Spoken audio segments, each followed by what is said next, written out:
ফ্যাসিবাদী শেখ হাসিনার আমলগুলোতে সেই সময় ওই ধরনের অনেক অঙ্গ সংগঠন যে ভূমিকা রাখতে না পেরেছে, এই জাতীয়তাবাদী নবীন দল সাহস করে বারবার সেই ভূমিকা করে কি বলা যায়, ছেলে আসছে না কেন, মায়ের অবস্থাটা পরিষ্কার করছে না কেন, এত কিছুর পরও ছেলে কোন কারণে বিদেশে রয়েছেন।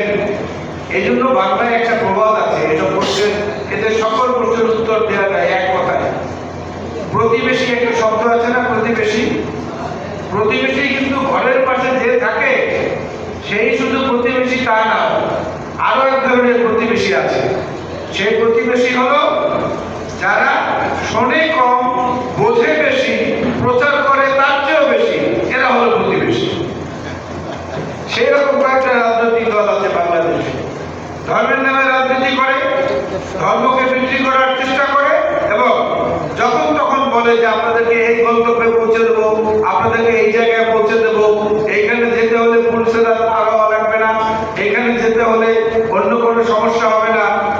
ধর্মকে যারা ব্যবহার করে তারা হচ্ছে ওই ধরনের প্রতিবেশী।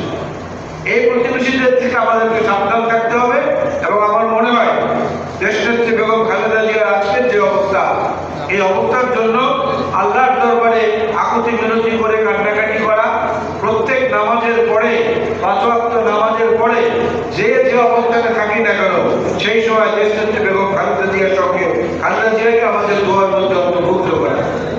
আল্লাহ রাব্বুল আলামিন যেন ওনাকে কষ্টহীন পরিণতি দান করেন, আল্লাহ রাব্বুল আলামিন যেন ওনাকে আর যন্ত্রণা না দিয়ে সুস্থতার নেয়ামত দান করেন।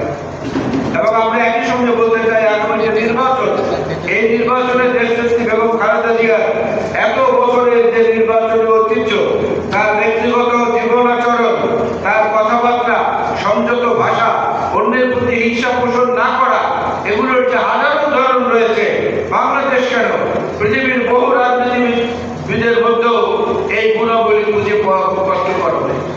আজকের দিনে আমরা মনে করি জাতীয়তাবাদী নবীন দল একটি উপযুক্ত সময়ে এই দোয়া অনুষ্ঠানের আয়োজন করেছে।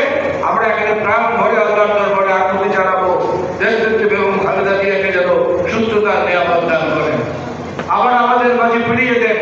আমাদের প্রত্যেকের মায়ের জন্য যতটা মমত্ববোধ, সেই মমত্ববোধগুলোকে একত্রে করলেও দেশনেত্রী বেগম খালেদা জিয়ার প্রতি আমাদের যে মায়া, মমতা, দরদ এবং তার যে দরদ তার নেতা কর্মীদের প্রতি, দেশবাসীর প্রতি, এটা অন্য কারোর সঙ্গে তুলনা করা যাবে না।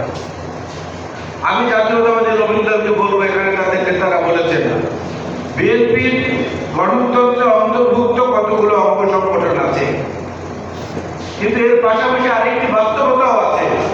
যখন খুব কঠিন সময় ছিল ফ্যাসিবাদী শেখ হাসিনার আমলগুলোতে, সেই সময় ওই ধরনের অনেক অঙ্গ সংগঠন যে ভূমিকা রাখতে না পেরেছে, এই জাতীয়তাবাদী নবীন দল সাহস করে বারবার সেই ভূমিকা। আমি ব্যক্তিগতভাবে সাক্ষী, নবীন দলের প্রতিষ্ঠাকালীন থেকে আজ অবধি তাদের কোনো কর্মসূচি আমি বাদ দিয়েছি আমার মনে করে না। হয়তো আমি জেলখানায় থাকা অবস্থায় উপস্থিত থাকতে পারিনি, এছাড়া আমি থেকেছি। সুতরাং আমি মনে করি যে জাতীয়তাবাদী নবীন দল বিএনপির একটি সহযোগী সংগঠন হিসাবে নিজেদেরকে নিবন্ধনের স্বীকৃতি পাওয়ার যোগ্যতা রাখে। সেই দিক থেকে আমরা সবাই মিলে ইনশাআল্লাহ চেষ্টা করবো যাতে জাতীয়তাবাদী নবীন দল আগামীতে নির্বাচনের পরে দেশের পরিস্থিতি